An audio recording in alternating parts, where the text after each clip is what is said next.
Hey there, TVs. It's Aisha. Welcome or welcome back to the channel. We are doing my Jennifer in July wrap up. And kind of just my July wrap up. So, Jennifer in July wrap up was originally started by Cool Beans Books, and I don't think she makes videos anymore, but she had wanted to finish reading her Jennifer L. Armentrout books, and I did it for like 2 years, and I really kind of semi-failed at it. And then this month, I decided that for the next few years, I would do any book by any author named Jen or had Jen in there. So it could be Jennifer, Jenny, Jenna, Jen, as long as Jen was in there, or even Gen, because, Jennifer Goodwin, the actress. Um, I wanted to read those authors. So I pulled the 34 books on my shelves and gave myself the opportunity to read them, and every 5 books I would be able to buy a new book. So let me tell you the results of this month. I ended up finishing I ended up finishing 7 physical books and is it 3 ebooks? So since I really wanted to count just the physical books, I only counted off of the physical books because the ebooks, they're not taking up any space on my shelf, so they don't really count. I did finish a series and start 2 new series. And what I'm going to end up doing is buying the 3rd book to finish the series so I can jump through the next series. So the first series I finished was the Billionaire Brothers series, and that is the Everywhere in Every Way by Jennifer Probst and All or Nothing at All. Now, I read these because I had read the second book, which is the second brother's story, as an arc, and then hadn't read these. So I purchased these in 2017. This is what the note says. I purchased these in 2017 from Book Outlet, and I wanted to get rid of them off my unread shelf. So I read these this summer, and I really enjoyed them. These were good romance, older romance, so they're not necessarily young kids just graduating from college and trying to figure out their way.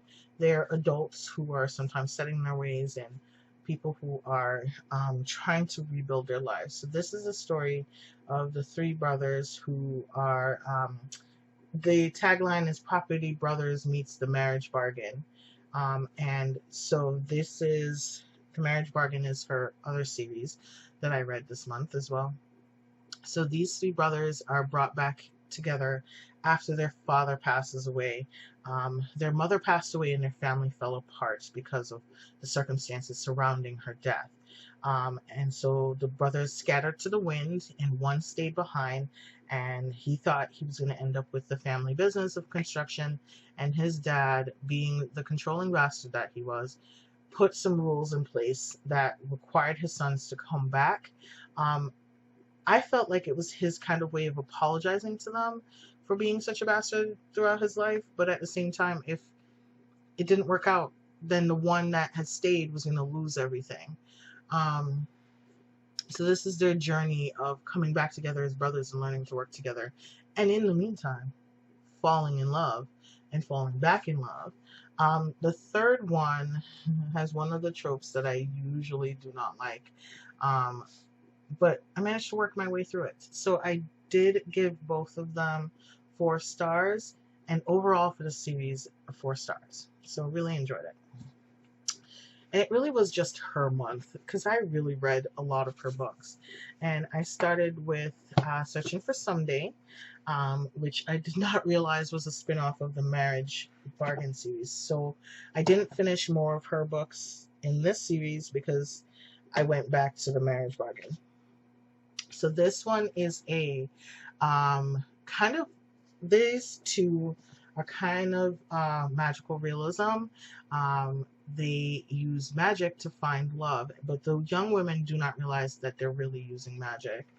They find a book that they think is just quirky, and they cast a spell, and as the spell works itself out, they meet the men that they want. They just don't realize that what they want comes in the package that they didn't expect. So the first one was the marriage bargain, and then the next one was the marriage trap. And these are companion novels of friends. The first one, the best friend, is the one that ends up in the second novel. It was fantastic. So they cast these spells, write the characteristics of the perfect man that they want, and then the package that shows up for the two women are just not the men they thought they were looking for. And it's just hilarious. There's hijinks, there's a lot of back and forth, there's a lot of sexy times, and all within the context of using marriage to get other things done, and then realizing they want to stay married. It's just fantastic. So I ended up enjoying these. I did have some criticisms of the first one based on something that the character kept saying. Thankfully, it was something she dropped halfway through the book, but it definitely dropped her down from a 5-star read to a 4-star read, and then some more things were done, so it became a 3.75 for the first one. So this one is a spin-off of that series of these being friends of the characters in the first book, the first series.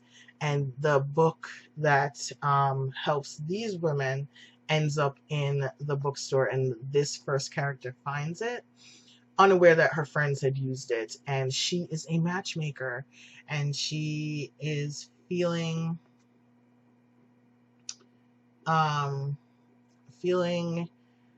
little bit lonely because she's able to tell when people belong together.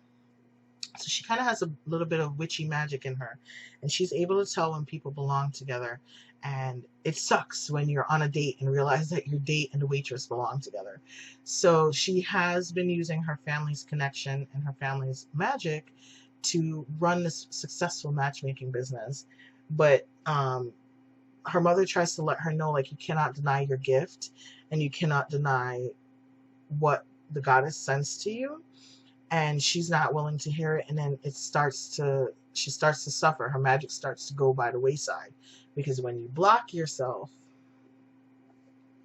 So I really enjoyed it. I thought this was fantastic. I did have a major criticism of her interpretation of what a sex therapist does, but I'm going to have a full review on that. So I really enjoyed reading that. And then the other two Jen books that I read were Beverly Jenkins, and this is Winds of the Storm, and this one is Captured. And these are both Levesque family series. Rebel came out, and Rebel is a bridge book between the Levesque family and the new series called Women Who Dare. Beverly Jenkins is fantastic at writing historical romances. So Captured is kind of a prequel, even though it came out third in the series. And then Winds of the Storm is the story of one of the brothers. Now, the first book, Through the Storm, told a story of Sable and, why can't I remember his name? River. Oh my God, I can't remember his name. But the oldest Levesque brother. And they were supposed to be married, and Sable had to betray him during right after slavery, and they end up coming back together later on, and they their story of them falling in love. This is the brother, and this is Archer, who is the next in line, and all the brothers are called the Brats, and he is kind of left in charge when his brother goes off with his family, and he doesn't really believe in love, and it talks about the fact that he thought he was a Lothario, and how he had 3 mistresses at one time and how it almost killed him.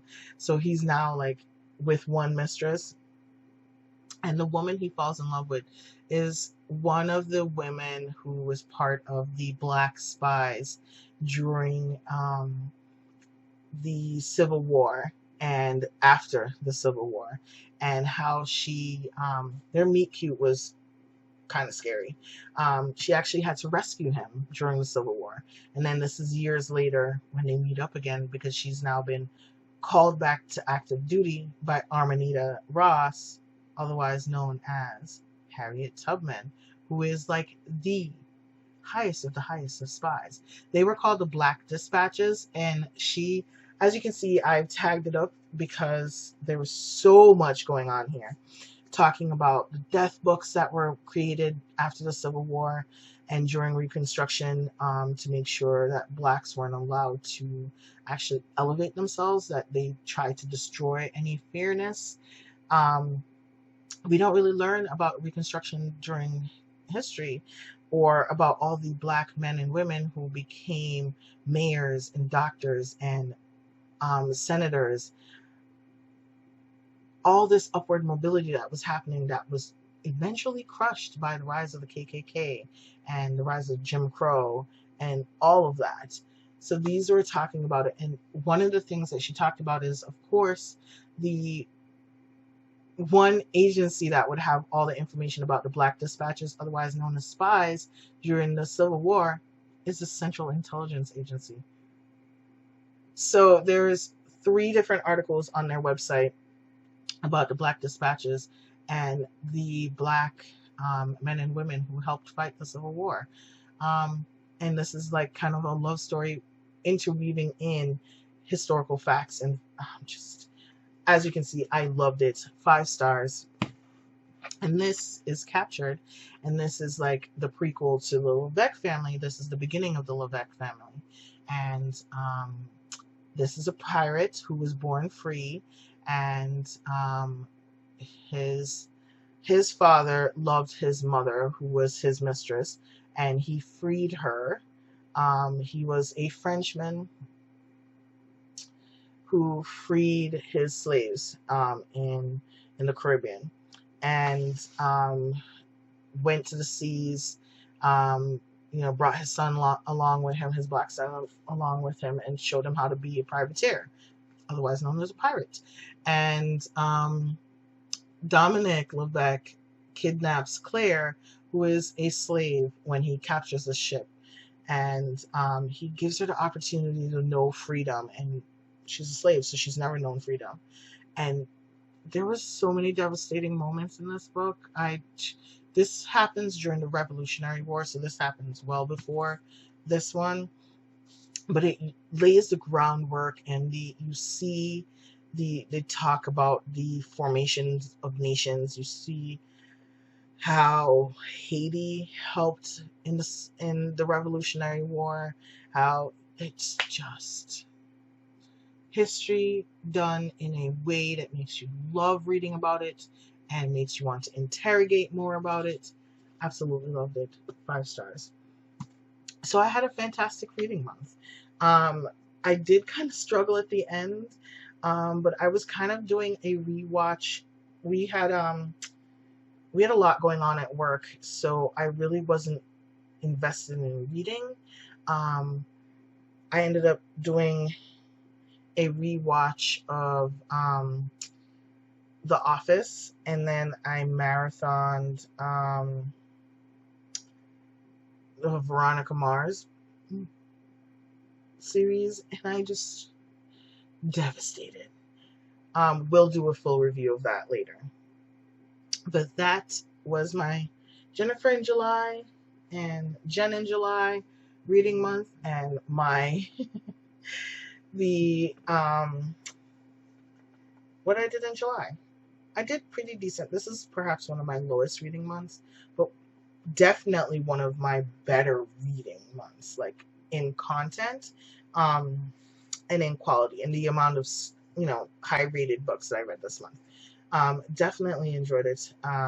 Definitely need to aim higher next month, and hopefully we'll be able to do that.